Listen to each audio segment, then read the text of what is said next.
కట్టి చక్రాసనం. 2 కాళ్ళ మధ్య ఫీటున్నర దూరం ఉండేలా నిలబడాలి. ఎడమ చేతిని కుడి భుజం మీద ఉంచి కుడి చేతిని వీపు వెనకాల ఉంచి శరీరాన్ని కుడివైపు బలంగా తిప్పాలి. తలని కుడి భుజం మీదుగా చూస్తూ ఉండాలి. తరువాత కుడి చేతిని ఎడమ భుజం మీద ఉంచి ఎడమ చేతిని వీపు వెనకాల ఉంచి ఎడమ వైపు శరీరాన్ని బలంగా తిప్పాలి.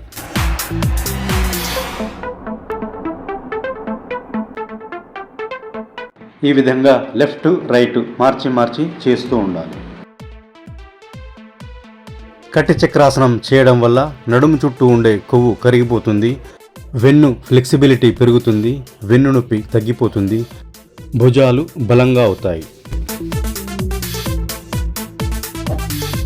వీడియో నచ్చినట్టయితే లైక్ చేసి మరిన్ని వీడియోల కోసం సబ్స్క్రైబ్ చేయండి.